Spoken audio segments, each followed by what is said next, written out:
Смотрите в этом выпуске. В Киеве застрелили свидетеля по делу против Януковича, экс-депутата Госдумы России. В Харьковской области пылает склад боеприпасов. Ого. Украинские военные рассказали, как сдерживали свои позиции в Крыму весной 2014-го. Хватило бы одной механизированной роты. У меня их было 3. Добрый вечер. Новости на телеканале АТР. 23 марта, 1120-й день аннексии Крыма. В студии Эскендер Меметов. В центре Киева застрелили экс-депутата Госдумы России Дениса Вороненкова. Столичная полиция открыла уголовное производство по статье «Умышленное убийство». Киллер также мертв. Подробнее в нашем сюжете. Около полудня возле отеля «Премьер-Палац» в упор застрелили экс-депутата Российской Госдумы Дениса Вороненкова. Скорую быстрее давайте. Приблизно тіло здійснив 7 чи 8 пострілів. За попереднім оглядом лікаря тіла потерпілого, в нього 3 або 4 вогнепальні поранення. Пан Вороненков отримав 1 кулю в шию, 2 в область обличчя, 1 в живіт. Скінчався на місці. Бывший российский политик в момент убийства шел на встречу со своим коллегой, экс-депутатом Госдумы Ильей Пономаревым. Они оба проходят свидетелями в деле беглого украинского экс-президента Виктора Януковича. Денис приобрел очень много врагов. Здесь он дал показания по делу Януковича и собирался работать над расследованием вот этих коррупционных дел, которые проходили в России. Он действительно очень много знал. Он много знал о том, что является наиболее уязвимым элементом для всей путинской власти. Именно их финансовые потоки, которые шли. Вот это дело 3 китов. Это было одно из самых резонансных дел начала 2000-х годов. Я бы сказал, первый громкий скандал. Несмотря на так называемое устранение свидетеля Вороненкова, его показания используют в судебном следствии, заявил генпрокурор. Версія вбивства свідка справи Януковича, так і версія вбивства справи контрабанди ФСБ Російської Федерації під прикриттям президента Російської Федерації.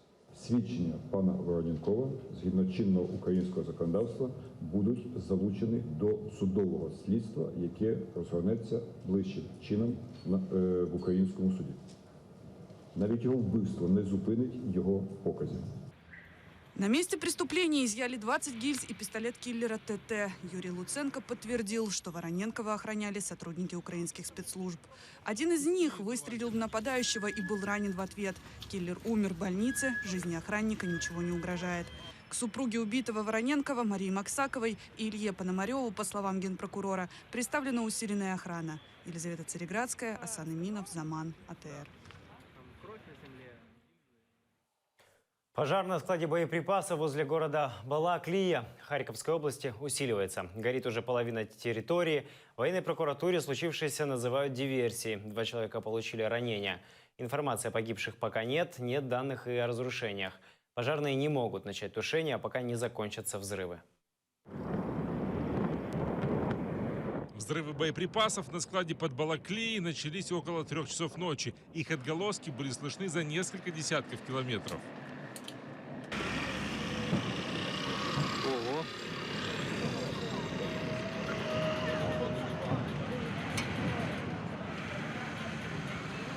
Я проснулась, 2 часа 26 минут была на часы, посмотрела, они у меня просто над головой, электронные.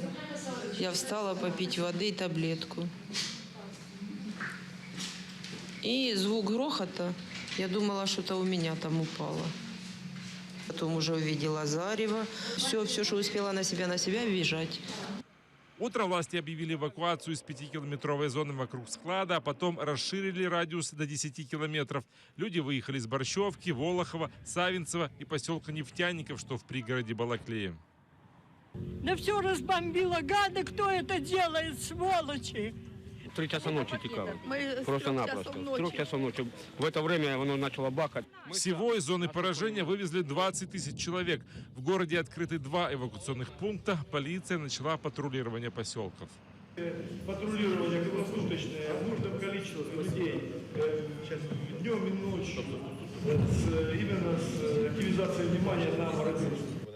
По данным премьер-министра Украины, одна женщина тяжело ранена. Полной информации о разрушениях нет, но правительство поможет людям восстановить дома. Ми будемо готові і по розмінуванню, і по будівельним матеріалам. Зараз відповідне доручення теж надано іншим областям.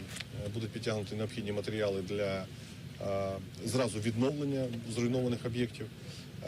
Я теж очікую від обласної державної адміністрації запит про виділення додаткового ресурсу з фонду резервного Кабінету міністрів України. Ми це зробимо дуже швидко. На 368 гектарах хранились 125 тысяч тонн ракетно-артиллерийских боеприпасов. Каких, в военной прокуратуре не говорят. Государственная тайна. На месте взрывов работают следственные группы СБУ и военной прокуратуры. После допроса караульных появилась основная версия – диверсия. За допитами тих осіб добового наряду, яких вдалося на цей час процесуально допитати, перед вибухом спостерігався гул літального апарату, схожий на політ безпілотного літального апарату, після чого в двох місцях одного з майданчиків відбулися вибухи. Склад под Балаклией – один из крупнейших в Украине. 2 года назад там уже была попытка подорвать боеприпасы с беспилотника, но тогда огонь удалось вовремя потушить. Таким же способом атаковали арсеналы в Запорожье и Сватове. В Министерстве обороны сообщили об усиленной охране остальных хранилищ. Початку отримання сигналу про проведення диверсії одразу був видано відповідне розпорядження по посиленню охорони і оборони всіх об'єктів, де зберігається озброєння, техніка і боєприпасів.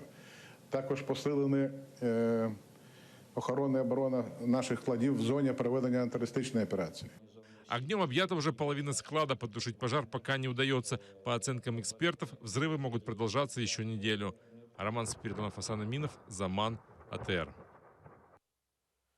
И к новостям из Крыма. Оккупационный суд продолжил арест Ахтема Чийгозу. Об этом сообщил адвокат Николай Полозов. Заседание оккупационного суда начали с допроса активиста Наримана Джиляла. Тот рассказал о причинах столкновений между представителями пророссийского и проукраинского митингов 26 февраля 3 года назад. Зампреда Меджлиса Ахтема Чийгоза оккупанты обвиняют в организации массовых беспорядков под стенами крымско-татарского парламента 26 февраля 2014 года. Давка, которая произошла в середине дня, была обусловлена тем, что сотрудники милиции фактически удалились с места проведения 2 массовых мероприятий, не обеспечивали охрану общественного порядка, не предпринимали никаких действий на то, чтобы развести противоположные группы митингующих в разные стороны. Также свидетель пояснил, что количество митингующих существенно превышало сотрудников милиции. Однако, несмотря на численный перевес, несмотря на то, что не было никаких объективных препятствий для того, чтобы пройти внутрь здания, блокировать проведение сессий и так далее, митингующие не предпринимали, поскольку у них не было ни желания проводить данные действия, не было цели проводить данные действия. В 3-ю годовщину оккупации полуострова мы вспоминаем то, как это было. Невзирая на измену начальника войск береговой охраны, украинские военные в Крыму в течение 20 дней удерживали свои позиции в окружении зеленых человечков. Речь идет о военной базе в Перевальном Симферопольского района. Журналисты «Замана» нашли командира горно-пехотного батальона 36-й бригады, который не изменил украинской присяги. Крым, Украина! Крым, Украина! Крым, Украина! Украина. Под видом, то, что мы сдаем оружие террористам, то есть татарам, блядь, нас заставляют покинуть воинские части и сдать наше вооружение. Март 2014-го.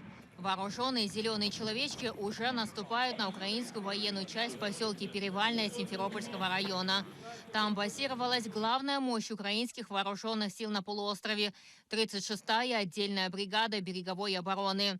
В 200 метрах от базы российские военные разбили лагерь, установили палатки и разместили технику.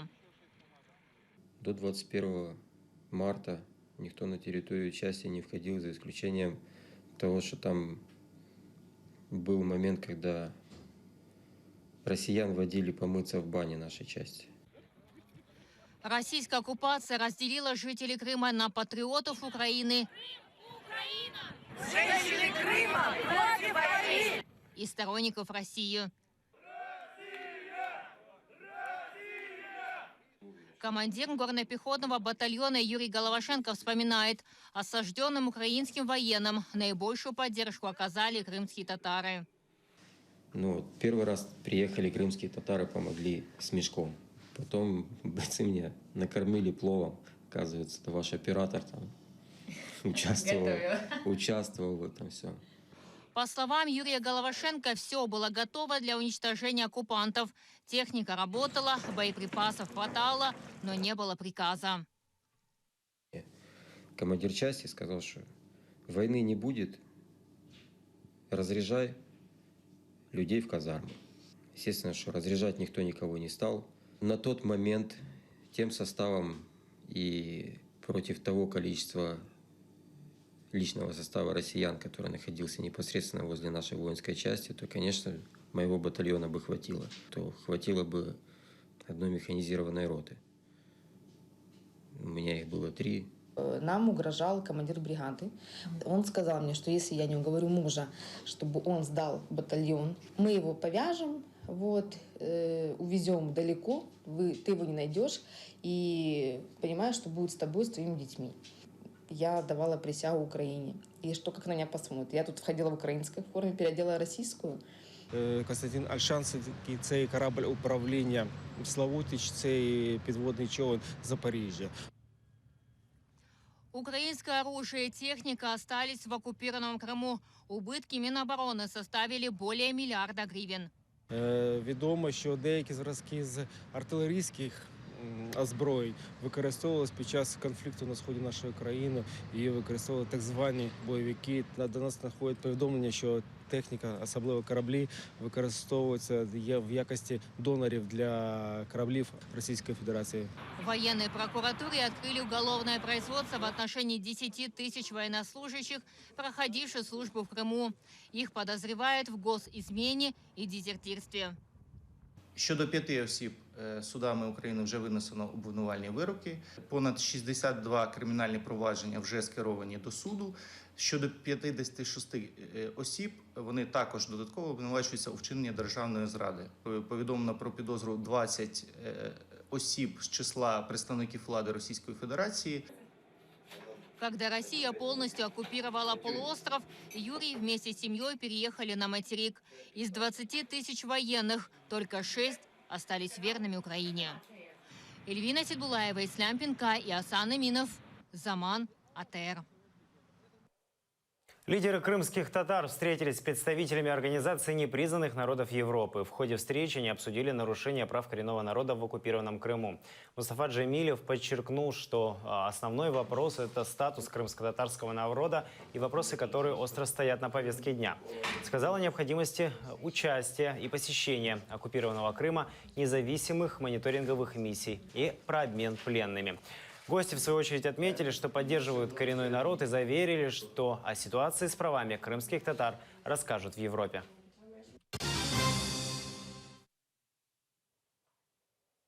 В Севастополе объявили чрезвычайное положение из-за обрушения части трассы. Дорогу из Инкермана в Симферополь перекрыли еще 9 марта. Тогда на трассе появилась яма. Позже участок трассы возле поселка Фруктовое обвалился. Это не единственная дорога в Севастополь, поэтому транспортного коллапса нет.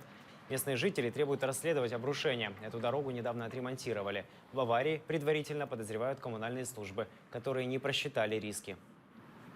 Смотрите, вот слой видно, что вот это свежий. Он даже еще липкий. В общем, обвалилась та часть, где положили вот конкретно новое покрытие. И в связи с этим событием сейчас объявляют в Севастополе ЧС, чтобы экстренно из бюджета выделить деньги, 70 миллионов рублей на ремонт этого участка. Это все новости на этот час. Смотрите следующий выпуск «Заман» на украинском языке через 45 минут. Эфир нашего телеканала продолжит программа «Бугунь». Лариса Волошина обсудит с политическими экспертами Владимиром Горбачем и Андреем Пьянковским убийство экс-депутата Госдумы России Дениса Вороненкова. Будьте с ТР.